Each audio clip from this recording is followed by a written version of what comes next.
Hell yeah, you guys are happy. You guys are psyched. Of course you're happy. You know right now your story beats any one of your friends, no matter what the hell they're doing tonight. They'll call you up tomorrow. Should've hung out with us, man. We went out to a strip club. They had a one-armed stripper. She did a cartwheel. It was ridiculous. What kind of lame shit did you do? Oompa Loompa made me laugh. Fuck off. You win, okay? Exactly, you're happy, but of course you're happy. You've got a little person in front of you right now. People are always happy when they see midgets. You can't help it. A lot of you don't know who I am, don't know what TV shows I've been on, but I walk on stage, you're like, this is gonna be good. You see a midget, you're happy. You can't help it. No one's ever seen a midget then yelled out, well, now my day has gone to hell. That has not happened. You see this, you're smiling, you're laughing, you know there's a good shot, you got a parade and some candy coming your way. You're happy as hell. Doesn't matter. You can get fired from your job, find out your wife is blowing some other dude. You walk down the street, you see me, you're just... That's why we are not using midgets properly in this country. We have normal jobs. We should not have normal jobs. They should be giving midgets to cancer patients. How awesome would that be? Sorry, sir, I've discovered you have cancer. Damn it, here's your midget. Fuck yeah!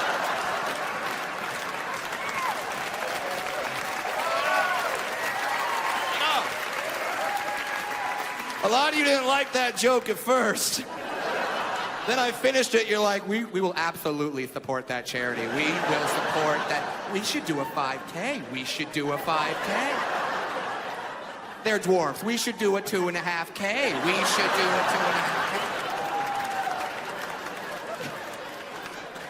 And that's true. I do make people happier. I did a show one time, a woman came up to me after the show and said, Brad, you're funny. I run a children's hospital. I would love it if you came down to the children's hospital, entertained the children, brought them some smiles. I said, yes, that's perfect. I mean, hell, you guys have known me now for a few minutes, and you know my act is perfect for the fucking kids, all right? So I say, I'll do it. I go to the children's hospital. I'm exaggerating nothing. I walk into that door. A kid walks up to me, puts his hand on my shoulder and goes, don't worry, they'll fix you here.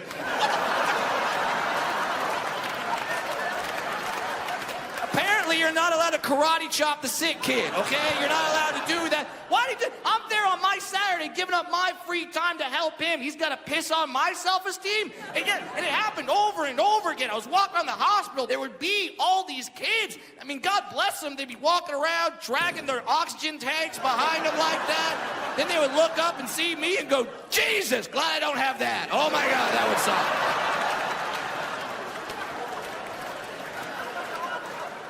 But I get it. I understand why people are excited when they see a little person. I totally get it, because when I'm walking around and I see another little person, I get excited too. I do. Then you guys see two of us, you get ridiculously excited. You're like, oh my God, there's two! I hope they do a trick. I really hope they do a trick. I do. I get excited when I see another little person. I'm not thinking about this constantly. It's not always on my mind. I don't walk around all day in my head just, I'm a midget, I'm a midget, I'm a midget, I'm a midget, I'm a midget, I'm a midget.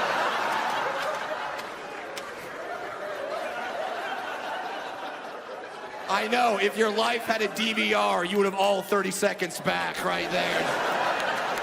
I'm a midget, I'm a midget, I'm a midget, I'm a midget.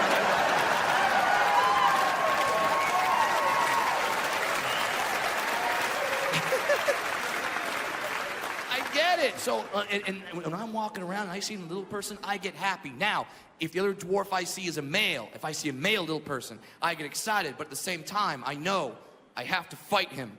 I don't know why that is. I don't want to fight him. He doesn't want to fight me. But we lock eyes. We're like, it's go time. Like, why? Maybe dwarves are like Highlanders. Like, there can be only one. I don't know. Now, if I'm walking around and I see another little person and it happens to be a female, if I see a female little person, I get excited. You guys get quiet. You see two little people come together, you're just like, oh my God! This is like National Geographic Channel come to life. Shh, don't say anything, you'll scare him. It's his mating season. Now, you would think that that might offend me. It does not offend me. I'm going to fuck that female little person, okay? It's happening. When it comes to dwarf pussy, I am a Dyson vacuum. I don't miss a damn thing. It's happening. But Brad, she's a woman. She has a choice. What if she doesn't want to sleep with you? Are you kidding me? I'm in the top 5 midgets in show business. She's fucking me, okay? It's happening. I'm top 5. I'm not number 1. I don't have delusions of grandeur, okay? I know where I am, all right? Number 1, Peter Dinklage from Game of Thrones. I love that dude. Yeah, exactly. Great show. Number 2 is this guy named Wee Man from Jackass. He's pretty cool. Some of you know who he is. Some of you are just now realizing that I am not Wee Man from Jackass. You idiot. Number 3 is a guy named Warwick Davis. He was in a movie called Willow, an HBO show called Life is Short. There you go. Number 4, that's me. I'm number 4, not bad. And then number 5 is the chick. Damn it, what the hell is the chick's name? No, the dwarf chick. Oh, yeah, Justin Bieber. That is a hot bitch. I want to do bad things to that woman. She is cute. Obviously, that's a joke. But I said that one night at a comedy club in Hollywood, California. I didn't know this. Bieber was in the audience that night, and he did not like that joke. He did not like it. He walked up to me after the show. He's like, "You're a son of a bitch, eh? That was not very nice of you to say to me while I'm trying to hang out, Mumford." I love that that's a true story. Martin and I just got back from India. Yeah. So let me tell you, I started posting on Facebook and Twitter that we were gonna go out there to do these shows. And then people started sending me messages, questioning what I was gonna do. First of all, are they gonna understand you in India? Will they understand English okay? Will they be able to follow along with your stories? Once we got there, I come to find out that more people speak English in India than in all of the US and Canada put together. Might as well throw Mexico in there for extra credit. Because there's that many people, and yes, they have the internet. They got the internet, they got Bollywood, they got Hollywood. They understand American culture so much more than we understand theirs. Second thing, people tried to warn me about going over there. Gabriel, be careful. India is a third world country. Don't drink the water in India. It contains parasites that'll make you really sick. Don't eat the food from the street people, especially the street meat. It contains a parasite that'll make you really sick. And most importantly, there's a lot of crime over there. Don't stay out late. When the sun goes down, you go down. I'm like, is it that bad? So I'm like, let me get this straight. There's a lot of crime. Don't stay out late. Don't eat any of the food from the street vendors. And don't drink the water. Why does that sound familiar? That's Mexico!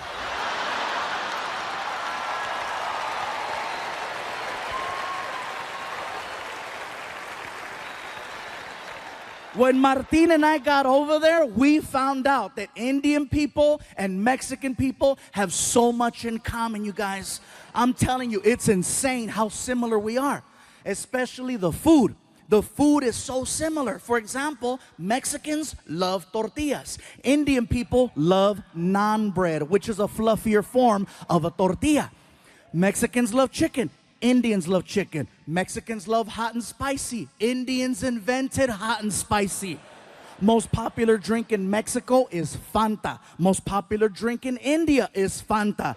Indian people worship cows. Mexicans love barbecues. A lot of similarities. Most of the people that I met over there were very hardworking and humble. And I gotta tell you, every time I talked to someone, I was always greeted the same way. They'd look at me, they'd put their hands together, they'd do a little bow, and they say, Namaste, which is an endearing hello. It's really nice and sweet. And then I noticed that Indian people, when you're talking to them, do this thing with their head, where it will begin to move side to side as they're speaking. Now, at first when you notice it, you think, oh, he slept wrong. he just got a kink in his neck. Get a Tempur-Pedic. Now, when they start speaking, their head starts moving. And I noticed this. The guy is checking us into the hotel, and he's really cool. He's like, listen, if you have any problems at all, okay, you call the front desk, you press 0. We will send somebody to your room to help you. Whatever you need, we got it for you right here, okay? It's very good. Now, one thing I notice is the more they talk and the more excited Indian people get, the more the head starts to move around. Somebody at the hotel yelled out to the clerk, that's Fluffy. And the guy was like, oh my God, I don't believe it. I thought it was you. I thought it was you. Oh my God, I cannot believe it. This is so crazy. Oh my God, Fluffy, Fluffy, Fluffy. Even crazier than that is that the mouth is actually connected to the neck. When the mouth stops moving, the head stops wherever the mouth left off. And when you see Indian people talking to each other, you can see it. Okay, let me tell you something. Okay, okay, hold on. Wait, hold on, wait, okay. Like if you're Indian and you stutter, you are so screwed. Somebody stop him!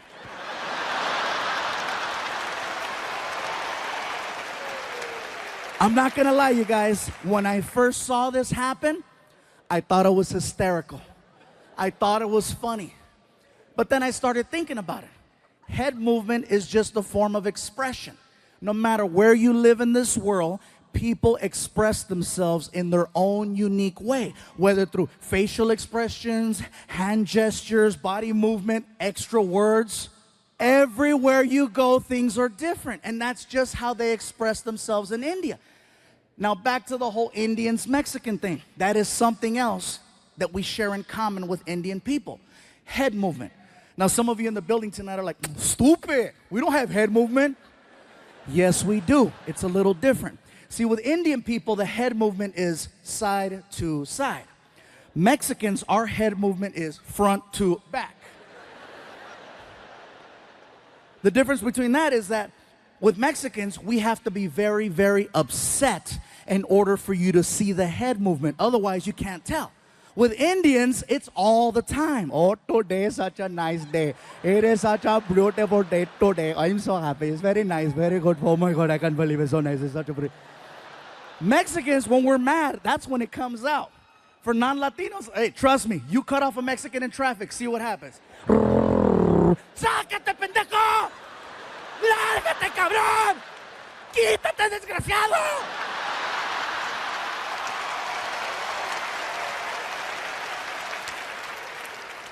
That's funny. I don't know why the black people are laughing. You guys take it all. Oh, no, you didn't. Oh, hell no. I know he ain't talking about me. I hit a bell. I hit a bell.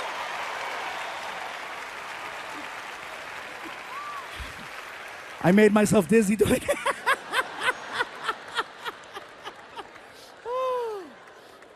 So let me tell you guys, if you ever get the opportunity to travel to India, I encourage you to check it out.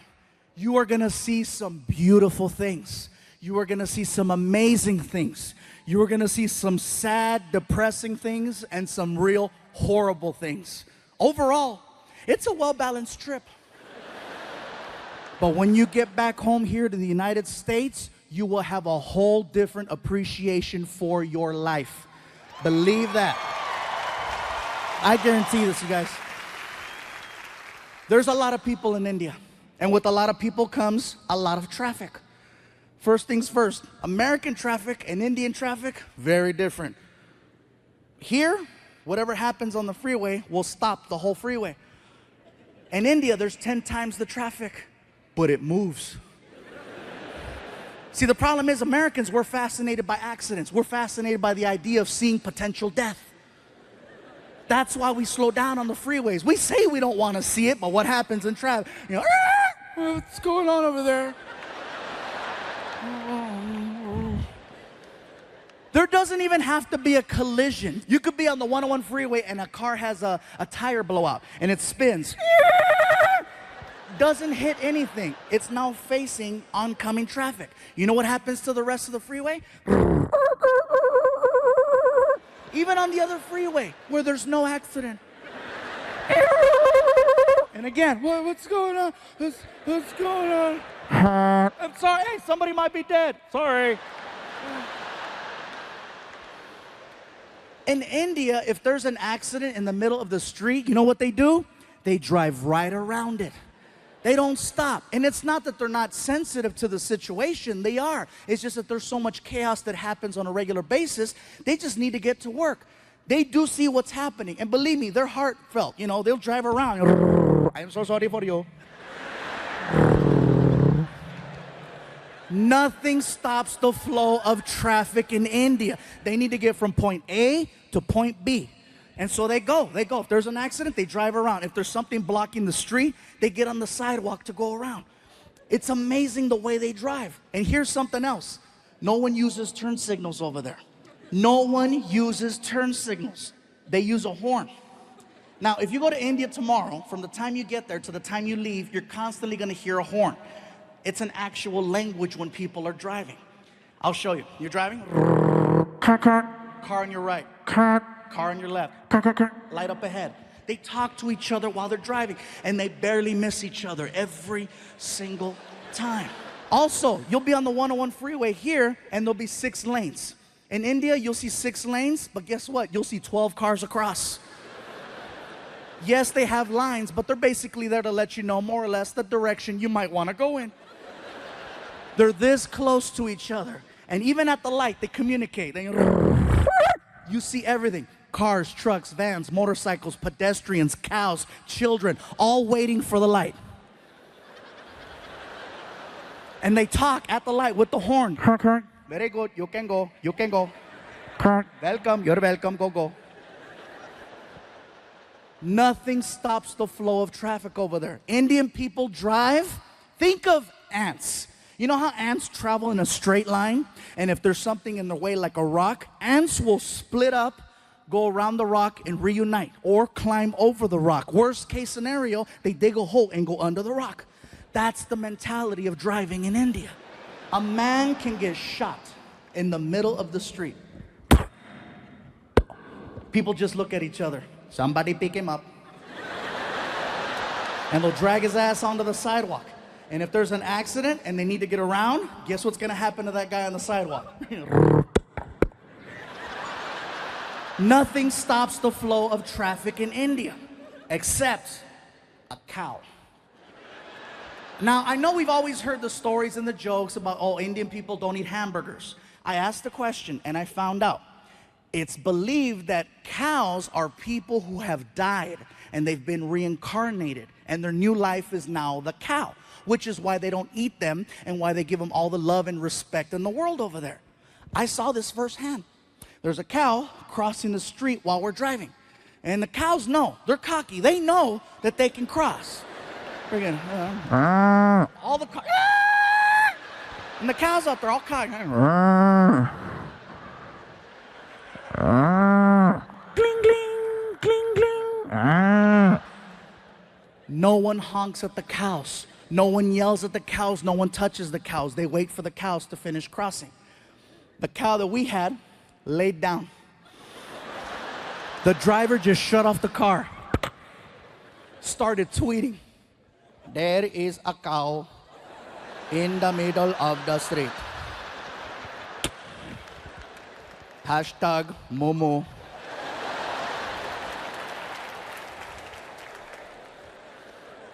I asked the driver, what's going on? Sir, there is a cow. I see that there's a cow. Are you gonna honk at it, go around? What's gonna happen? We cannot honk at the cow. We must wait for the cow to move. You're kidding. I am not kidding. We must wait for the cow. We drove past a dead body 15 minutes ago. That is probably him.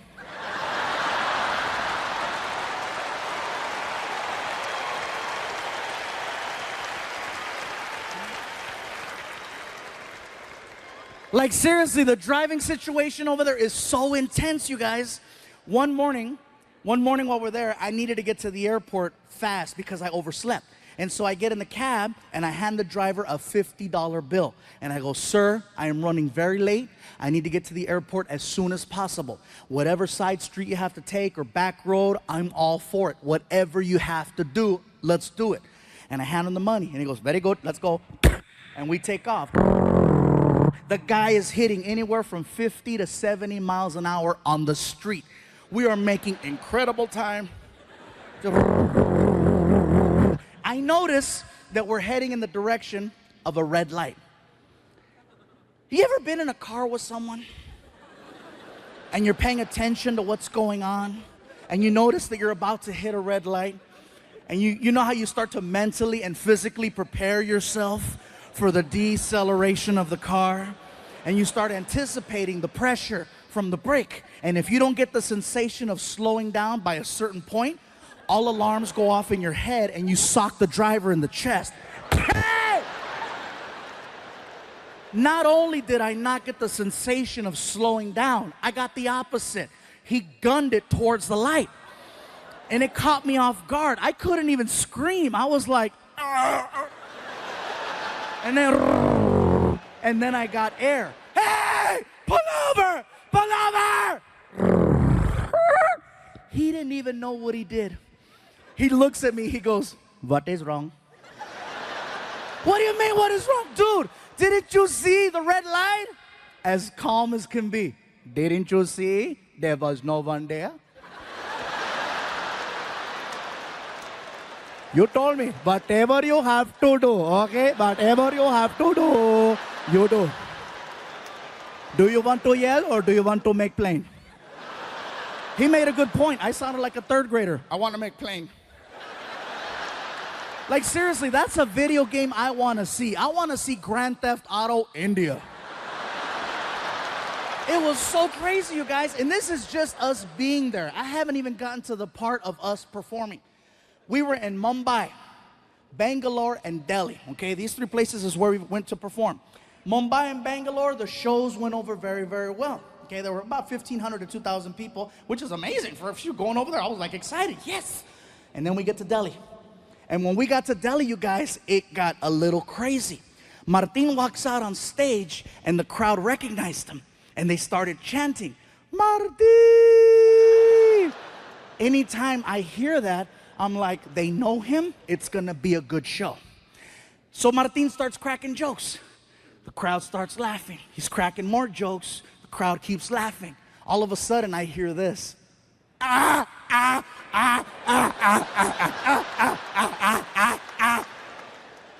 Martin doesn't say a word to them. He gets off stage, next comedian comes out, and then Martin comes over to me and he says, bro, I don't know what's going on, man. I don't know what's going on out there. There's these three guys in the front row. They're laughing like Klingons from Star Trek. I'm not gonna address them. I'm gonna save them for you. I was like, oh, thank you. So then Martin goes back out there on stage. And he introduces me. Ladies and gentlemen, Gabriel Iglesias. And then I run out on stage. And the crowd started chanting, Fluffy, Fluffy. And I was like, whoa, what's up, Delhi?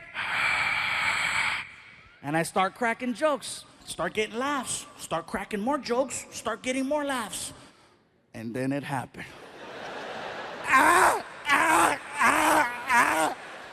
Now see me, I can't avoid things. Especially when it's front row center. So I addressed it. I came right out and I said, well, hello.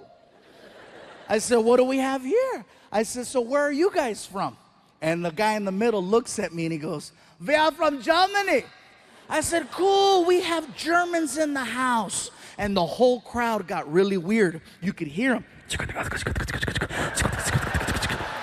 They freaked out because they thought I was gonna start making fun of the German people. And one guy even stood up. Don't do it, don't do it, don't do it. I go, relax, bro, have a seat. Don't do it. I'm not gonna make fun of the German people. That's the last thing I wanna do is offend them. I don't wanna end up outside in an alley somewhere freaking in 2 hours. And this is the last time we are going to tell you, do not make fun of German people. As I'm doing this joke about a German kicking me on the floor with the accent, here's where it gets crazy. I get hit in the side of the head by a bat. Listen to what I just told you, Bay Area. I get hit in the side of the head by a bat. Not Major League Baseball. I'm talking about, I wanna suck your blood. In India, there are millions and millions and millions of fruit bats. And one of them, actually 6 of them, made it inside of the building. And they're flying around and they're hanging out in the rafters. And one of them decides to fly down. And basically, when I was doing the kicks, I stepped into the line of flight of the bat. And he caught me right here. I'm like, what the hell? And I look up and you see it and you can hear it. The Indian people saw that and they freaked out. They were yelling, they did it. They did it. We told you, don't do it. We told you, don't do it. They are evil. They are evil. I'm like, dude, I don't care how evil you think the Germans are. They don't have control over bats. It wasn't like the guy got offended and said, oh, really? Uns release the bat. So now the crowd is weird. These guys are laughing. And there's freaking bats flying around the theater. First 2 minutes of my show. I gotta do an hour. And now I've already lost the crowd. They're freaking out. These guys are laughing weird. I'm nervous. It's my first time there. I don't know how to get out of this. So I literally walked over to the other side of the stage and I started just performing for this side of the room, trying to redirect the focus right here. And I'm so nervous, I'm stuttering. I don't even have a segue. I'm like, you know, it's crazy in America. Everybody in America likes drinking, you know, it's real crazy. Like for example, Mexicans, most Mexicans, we like drinking tequila. Most black people like Hennessy. Most white people like Jaeger. Here in India, you guys like Fanta. And when I said Fanta, the crowd went crazy because it was such a local reference. They freaked out. They were like screaming, oh my God, he knows, he knows. They started singing, Fanta, Fanta, don't you want Fanta, Fanta, don't you want Fanta, Fanta. The roar was so big, it allowed me to restart my show. So I started cracking new jokes and more jokes and these jokes and those jokes. 5 minutes go by. 5 minutes go by. All of a sudden, the Germans got offended at the fact that I left them out of my drinking joke. The one in the middle stands up and he approaches the stage. Now this stage has got to be about 5 feet tall. The guy's head was about this high. He was like 6'4". He looks at me and he starts pointing and he's yelling, hey, fat man! Fat man! What about us, huh? What about the Germans? What do we drink? I was like, dude, that was like 5 minutes ago. We were giving you a chance. What do we drink? I'm like, first of all, sir, I apologize. I'm really nervous right now. I had no idea there was gonna be Germans here tonight. Yeah, felt like Poland. I don't care if you laugh or not. That's a smart-ass joke. That's a smart-ass joke. It's not my fault some of you pendejos failed history. You better Google that and find out why it's so damn funny. So, all the older white people are, God damn it, yeah. So anyway, so I'm standing there and I go, listen, sir, you need to have a seat, okay? The people are getting nervous. You need to have a seat so I can finish the show. And the guy, he refuses. I will not sit down, fat man, until you tell us what we drink. I go, listen, I don't know what you guys drink. And the Indians are being so cute. They're trying to help me. They're yelling, hey, they like Fanta too. And the guy was like, we do not like Fanta. I'm like, dude. I go, sir, please have a seat. I will not have a seat until you tell us what we drink. Tell us, fat man. I go, listen, sir, you need to sit down and you need to stop calling me fat man. Now it's starting to bother me. This is like the 6th time he does it. And I didn't just lose 100 pounds to now get called fat man. So I go, sir, if you don't have a seat, we're gonna have a problem, especially if you call me fat man again. And he freaking did it. What are you gonna do, fat man? What do we drink? Even Martin, who's behind the curtain, knew. He knows when I'm at that point where I've crossed over. I can hear him in the back. Don't do it. Too late, Fluffy's pissed. So I said, you want to know what you drink? Tell me. Don't ask me where this came from. I got right in his face and I said, blood of Jews.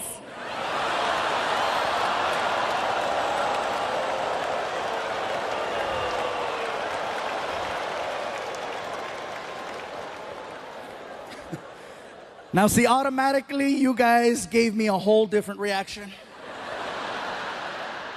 In Delhi, that was probably the most shocking thing ever said on that stage. So shocking that 2,000 people at the exact same time got so quiet, you guys, so quiet. You could hear everyone's ass just.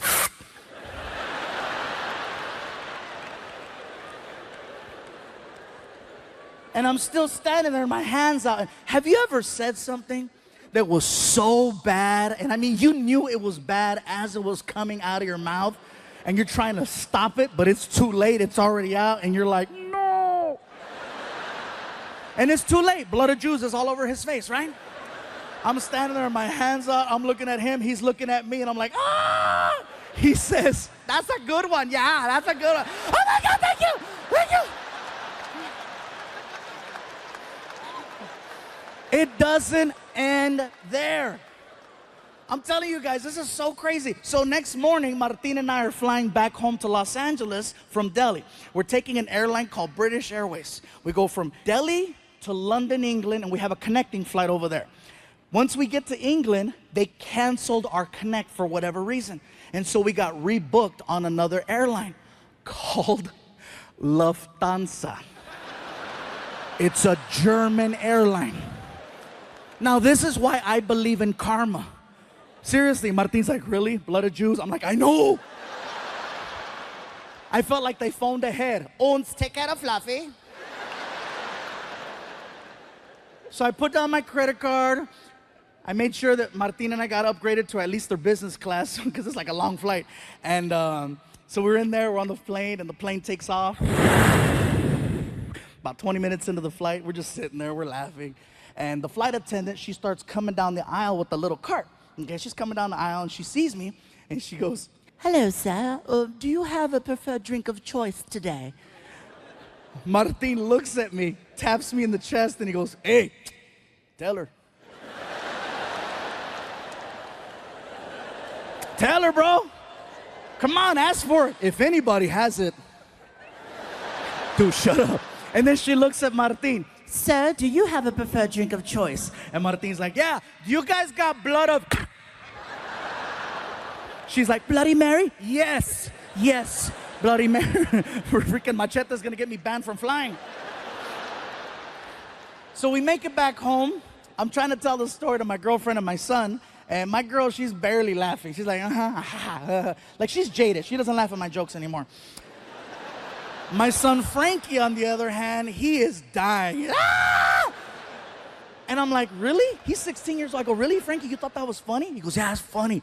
I go, what was so funny about my story? He goes, those people you're talking about. I go, who, the Indians? He goes, no, the other ones. I go, the Germans. He goes, yeah, it's funny. I go, what's so funny about the Germans? The way that they speak. I go, what's so funny about the way that they speak? He goes, they sound like the three little pigs from the movie Shrek. I had to go on YouTube and freaking find it, and sure enough, all three little pigs. Hello, Shrek. I was just waiting for one of them to go, fat